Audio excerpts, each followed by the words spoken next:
La mañanera de Ángel correspondiente al viernes de la semana que hoy termina, laboralmente hablando, como suelo afirmar. Viernes 21 de octubre del año 2022.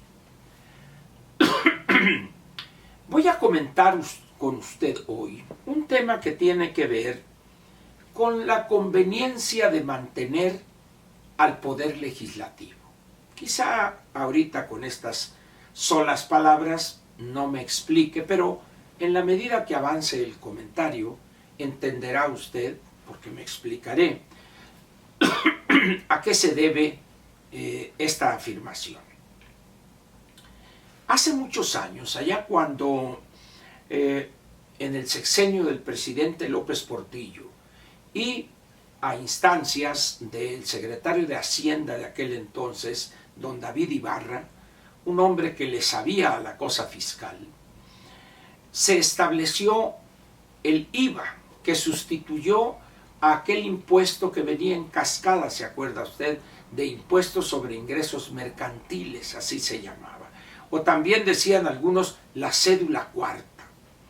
Entra el IVA y ya tiene más de 40 años, creo que fue en 1980, si no recuerdo mal.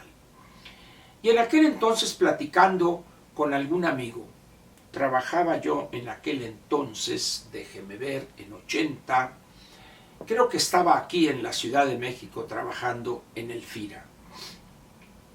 Y de ahí, de México, me fui a Ciudad Obregón con el FIRA, un conjunto de fideicomisos de Banco de México.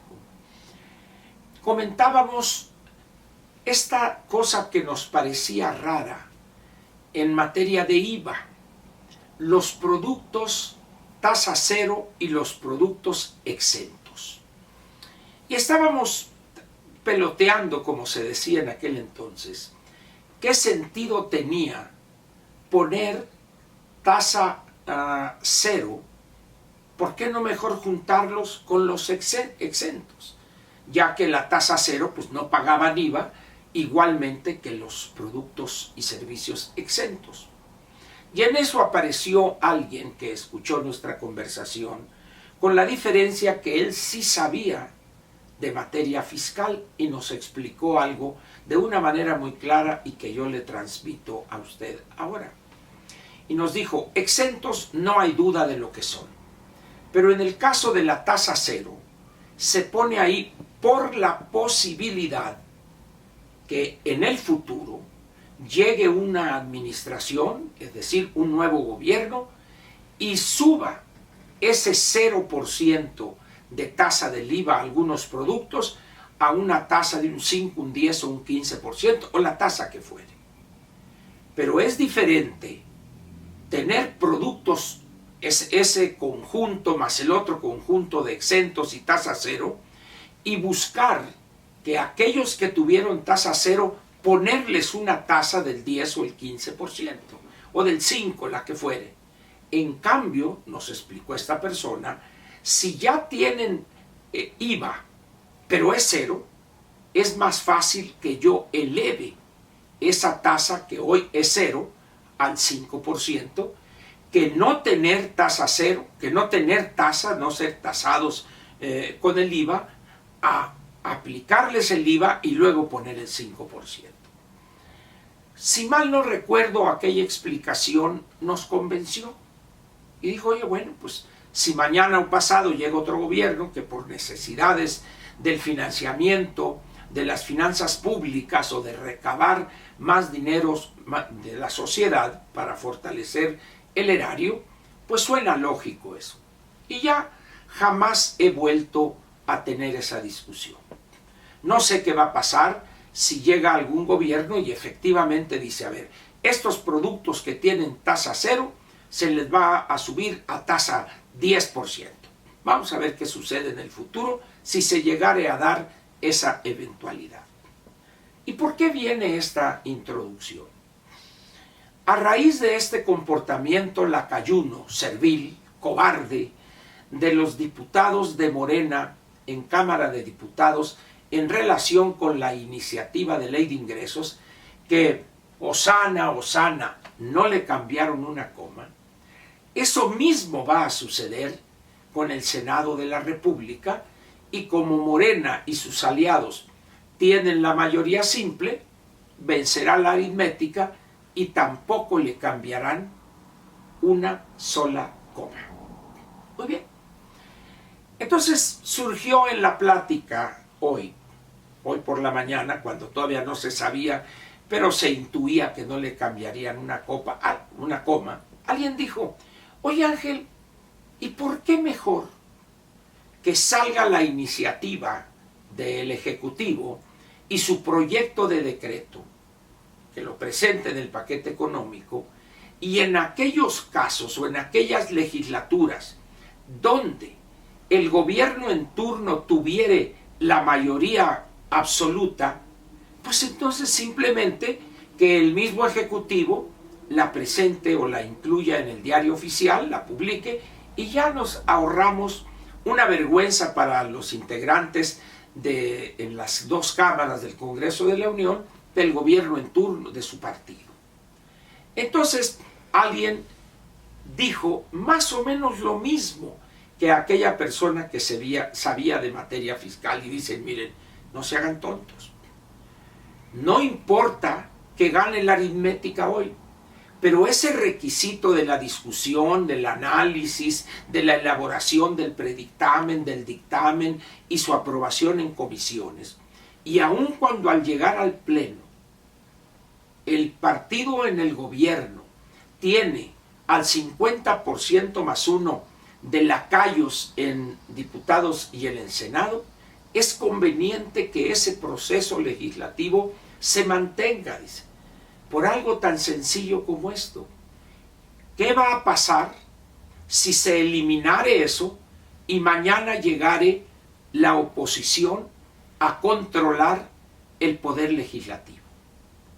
Es necesario que se mantenga eso para cuando llegue la oposición pueda ejercer ese derecho en contra del Ejecutivo, que sería otro partido.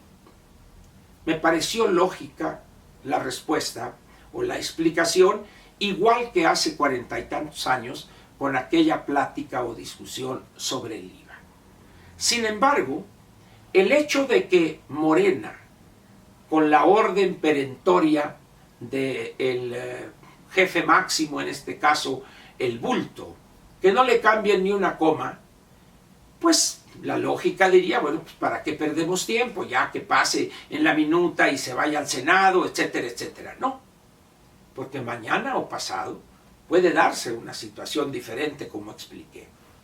Sin embargo, por encima de esa realidad político-parlamentaria, existe un elemento que no debemos eliminar o no debemos olvidar: la exhibición de servilismo, de falta de dignidad y de cobardía de los diputados y senadores de Morena. Lo que tiene que hacer la oposición, lo que tenemos que hacer, es explicarle a los ciudadanos lo que sucede cuando se le da el voto a ese tipo de candidatos: lacayos, serviles, ignorantes, arrastrados, cualquier adjetivo que sea sinónimo de estos que he mencionado. Hoy lo estamos viendo con los diputados de Morena. Mañana o pasado o antes del día último de octubre lo veremos con los senadores de Morena. Ahí debe de quedar en la Constitución ese procedimiento. ¿Para qué? Para que cuando la oposición llegue al Congreso de la Unión, a ambas cámaras, pueda ejercer su criterio, votar con conocimiento de causa, después de un análisis completo y objetivo de la iniciativa de ley de ingresos, y luego los diputados de oposición en la Cámara de Diputados hacer trizas lo absurdo que tenga el proyecto de decreto de presupuesto enviado por Morena o por un partido que tenga un cacique pueblerino al frente de la presidencia y les ordene cual si fueran lacayos de él sus legisladores. En ese sentido, pues, habrá que pasar el trago amargo completo. Ya se aprobó en diputados, ahora va a pasar al Senado y allá se volverán a agarrar y gritarán y dirán, pero la aritmética una vez más saldrá victoriosa. Los arrastrados de senadores de Morena simplemente votarán sin quitarle una coma a la iniciativa de ley de ingresos. Por esos diputados y por esos senadores votó usted. Ahí tiene el resultado. Espero yo que ni en Coahuila ni en el Estado de México el año próximo vote por el candidato de Morena. Y que tampoco el 24 le dé usted un solo voto a uno solo de los candidatos de Morena. Espero que así sea. Y si no, bueno, pues estaría usted ejerciendo su libertad para decidir. Lo mejor para el país y su futuro sería que no le entregara un solo voto a ningún candidato de Morena. Vamos a ver qué pasa. Por lo pronto, muchas gracias y lo espero aquí el lunes de la semana próxima. Aquí nos veremos en la mañanera de Ángel. Gracias.